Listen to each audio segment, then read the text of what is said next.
at the size of that animal. Oh my gosh.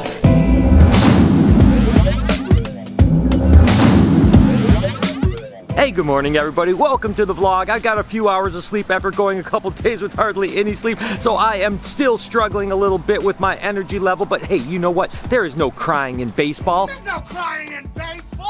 I mean, it's really not baseball, but anyways, let's go check the incubator. You guys might remember just before I left, I cut some clutches of eggs. I'm sure that they're out, and sure enough, they are. Remember, these animals here, these were that really weird fire pinstripey animals. Oh my gosh, they are really unusual. Wow, those are really cool. Again, I had mentioned that there might be some other gene going on there that just makes them look a little bit different. I produce a lot of fire pinstripes, but none that have looked quite like this. Wow, those are interesting. And then, of course, that Lori Mimosa clutch. And these are some champagnes. Ooh, that's really neat looking, isn't it? That's that one that I said I think had Lori influence. It definitely was cool. We have a couple Lori ball pythons here. And then this one here is definitely that Lori champagne right there. Wow, that is cool. Just look at the grays and the side and the colors. Oh my gosh, that's cool. And even this one is really interesting too. This looks definitely like a champagne, but again, I think this might be a Lori because the influence of color and pattern is definitely very unique. Oh, and this is that chocolate mahogany thing. Oh, there's some cool little ball pythons. This right here, of course, is a chocolate mahogany.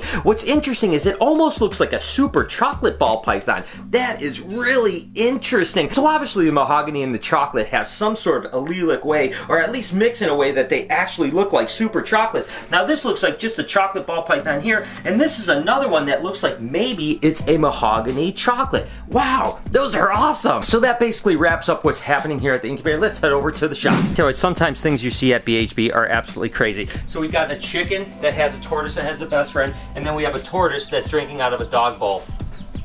Yeah, that pretty much sums up my day. Time to check some baby clubers, and as you can see, I have Noah filming because you guys know every time I look at baby snakes, I let them all out. So I figure if I have two hands, maybe I'll do a little bit better. You can see these guys are all just a bunch of little corn snakes. Look at, oh, these are all little corn snakes. Oh, wait, there's a couple kind of cool little guys in here. Looks like there's some anuretristics, and yeah, that's really neat. Look at how awesome. And again, it's really cool how corn snakes are hatched like this color, and then it doesn't take too long and they kind of turn that orangey red color as they get bigger. But these guys are really cool. These are actually just a bunch of Okatee corns here, and they've got really nice bands. And the Okatees are basically, look at that little feisty monkey right there. Okatees are basically just a locality of corn snake that's really pretty. Has really beautiful black borders around the saddle. So these guys are feisty, but they absolutely are cute. And I tell you what, that's a lot easier with Noah holding the camera and me actually having two hands. Let's see what's, ooh, these are actually really pretty here. Look at this. These are some normal Nelson's milk snakes right here, and they are just absolutely beautiful little colubrids. Of course, these are little milk snakes. Now,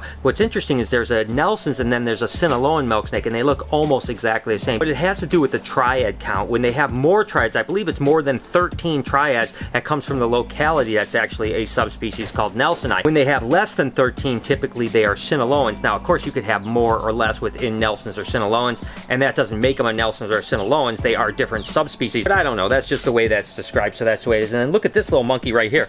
It's trying to get away. This is just an albino corn snake. And this albino corn snake is the first one that hatched out of a scaleless corn snake. So hopefully this clutch will produce some albino scaleless corn snakes as well. Next clutch here. Oh gosh, this is absolutely incredible. Take a look at this. Ooh, doggy. This, of course, is another Nelson's milk snake, just like the one I just talked about, but this is actually what they would call a T positive. So it's a type of albino, but instead of just being white, red, and yellow, it's got that purple look to it. And oh my gosh, that's absolutely amazing. And of course, these guys are actually allelic, meaning if you breed this to a normal albino, about half the babies will come out these absolutely gorgeous T positive Nelson's milk snakes. In this case, this was actually a T positive bred to a het for normal albino, and it looks like this is the first one out of the clutch. But we have a couple really other beautiful snakes in here too. Take a look at these guys right here. This is actually a salmon snow corn right here, and then this is a coral ghost corn snake. So these are ones that get really pink when they get bigger. So that's absolutely beautiful, and you can already tell with this ghost right here that it's going to be a stunner. And there's still a bunch more eggs to hatch. I actually had one piece of footage from my trip to the Dells at Alligator Alley. Alley, and it was of a green anaconda, just like Verde here. And I tell you what, seeing that big anaconda a couple years ago is really what spurred me on to get Verde in the first place. To think that one day she should probably get that large is amazing. So I'm gonna go ahead and show you guys that footage right now. It's pretty insane.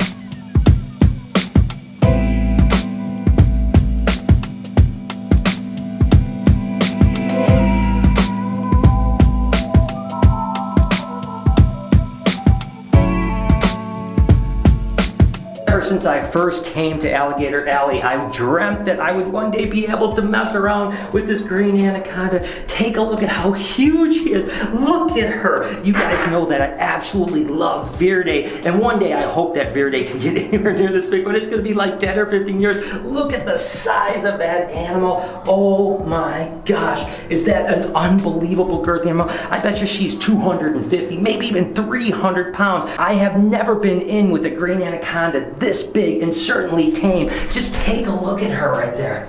Oh my gosh, what an incredible animal.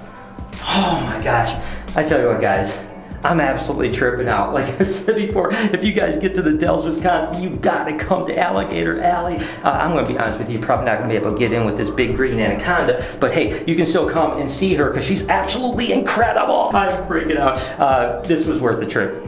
Just for this was worth the trip. How incredible is that? Is that absolutely incredible? Are you excited that one day Verde is gonna get that big? Thrilled. That's the reason you didn't want me to get a green anaconda, is because of how big they can get? Do we want to go there? Yeah. Okay. I didn't want you to get a green anaconda because we've had anacondas in the past that have been a nightmare. So I'm not a fan.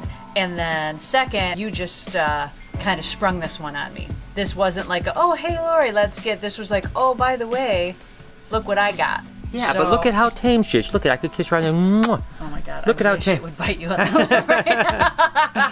Especially because she's in blue too. I know, she is definitely in blue, which means she's growing. And just so you guys know, it's gonna take Verde probably a good, 10, 12 plus years. And that is one big anaconda. She may never get quite that big, but it's gonna take her 10 or 12 years to really get sizable. So that was pretty insane, wasn't it? And the last egg box I'm gonna check today. Oh, look at this. Oh my gosh. Oh my gosh. Look at how cute that little monkey is right there. Of course, this is another Mexican black king snake, or those nigritas. And you can see this one right here is actually got its head just poking out. Oh, they both have their head poking out, but that's absolutely incredible. We sent out a bunch of Mexican black kings last week, and everyone that got them was just like, oh my God, those are some of the most beautiful snakes I've ever seen, and they truly are. So it's absolutely amazing to be continuing to hatch a lot of Clubers, and hey, we've got a lot more to hatch this year, so how awesome is that? Okay guys, I hear like a bunch of screaming. What's going on down here? Eric's just having fun. You got bit? I literally, I come down here because I was, Mary, what's going on? I hear him screaming and yelling. Crazy stuff went down. What are you doing? I feel like I just went 10 rounds with freaking Mike Tyson, man. What are you doing? You're doing, shooting this for your vlog? Yeah, I'm just putting them to the test. Oh my God. Eric, you do realize you don't have to get bit for Noah's vlog. It's not part of your job responsibility. Yeah, he does. He said that I would get fired if I didn't. I'm just kidding. I'm just kidding. All right, well, I wasn't here for this, but so I can't wait till I'll put a link in the description to this video. This is nothing right here. He already got all the blood off. Yeah. Lucky the Amazon tree boa had a little bit of a snack today, so It was eating him up. it was eating me up. And he put a timer on me, so there was no escape. I had a stopwatch out. What? And I was timing him. He said 30 more seconds, Eric. Bam, bam, bam, bam. All right, I got one last question. Are you guys on the time clock? No. No, oh no. No, this is my break. Yeah, that's what I thought. Get back to work. Yes, sir. Just back home, and you guys know that Lori and myself hang out by this pond. Of course, my buddy Greg from Aquascape helped put this in, as well as a friend of mine, Dan Putt from Putt's Pond. As a matter of fact, Dan Putt is the one that gave us our koi. I'm going to be honest with you, they're not the most beautiful koi, are they, Lori? No, but they were free. They were free. So Lori actually got some new little koi. They're just little tiny ones in here. We're going to go ahead and float them, get the water temperature right, and let them loose in the pond. In the meantime, we'll go ahead and feed our big koi too, and you guys can see the kind of, no one say anything mean about my koi. There they are.